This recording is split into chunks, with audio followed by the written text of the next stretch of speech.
Hey my fellow monsters, welcome to my channel. I'm Lydia, aka Mama Monster, and here we do everything horror. So now I'm supposed to continue with my screen content, but we're going to do that probably Friday. We'll start that off because today is going to be a little special. We are talking about the sequel to Killer Piñata, Bride of the Killer Piñata. I was lucky enough because my friend Ken over at Sledgehammer Horror sent me a screener.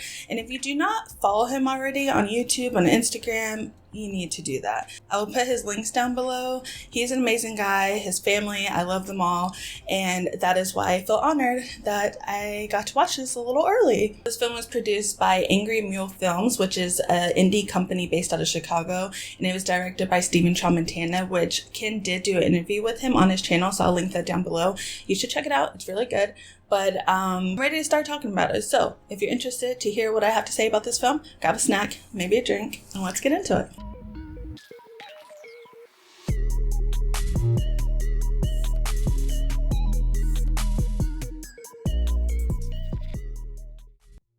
A sequel to the horror comedy beloved by hundreds, 10 years after finally defeating the Killer Piñata, Lindsay Goodman finds herself struggling with domestic life in the suburbs.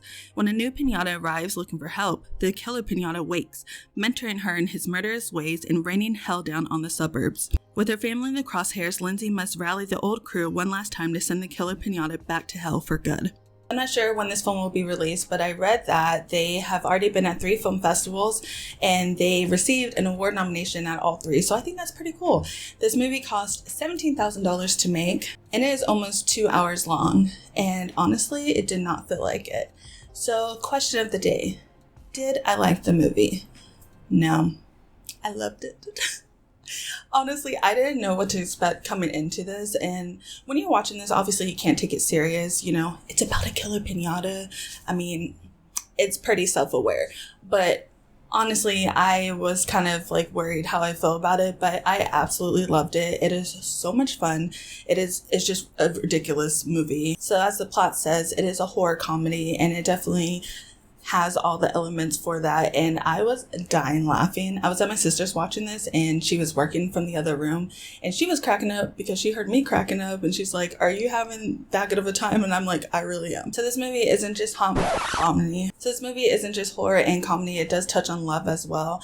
And I will add that I did not see the original coming into this, but watching this, they recap everything in the beginning of the film. So I felt like I didn't need to watch it. I was all caught up. But Lindsay does, you know, find her love and they get married. And that's 10 years later, this is where they are at. They're married and have a kid together.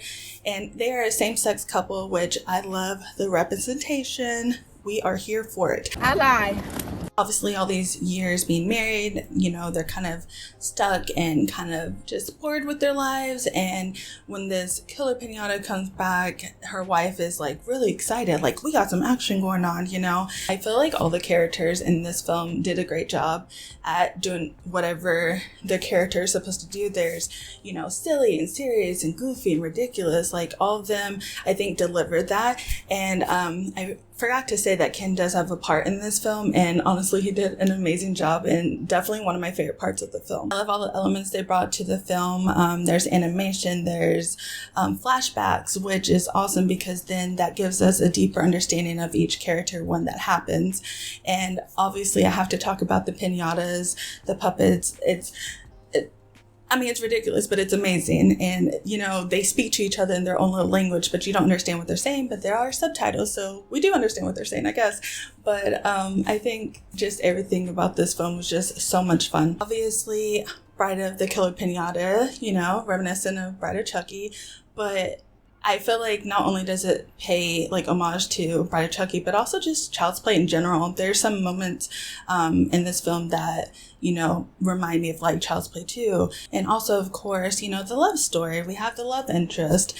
And I don't know if this was on purpose, but I also feel like there was a character in this film, the mannerisms, what he was wearing and everything was like reminiscent of a character in Funny Games. And like I said, I don't know if that was meant, but that's what I got from it. So there is a plot twist in this film, and I feel like with everything going on in most movies, it probably wouldn't work because I feel like there's a lot going on, but I feel like they did it so well, incorporating it into this film, and it just worked perfectly. And I also really think it was actually pretty creepy, and it actually put a deeper meaning into a certain character in the film as well. So I just really thought they did a really good job with that, and I really, really enjoyed it. The kills were awesome. We get blood, guts, gore, just all the above, creativity. There's some moments in there, like,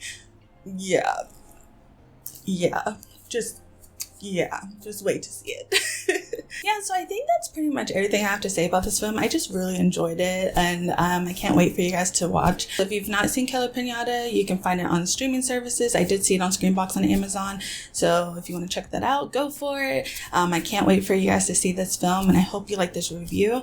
Like I said, I will link down all Ken's links and Angry Mule Films links. They also have merch, which I'm definitely going to get a t-shirt because you know I love my horror tees. But yeah, I'll link that all below, and also don't forget to like, share, comment, subscribe, and hit that notification bell so you know every time I upload. Social media will be linked below. I'd love to have you over there, especially Instagram. It's always a great time meeting and chatting with new friends. So yeah, until next time, bye.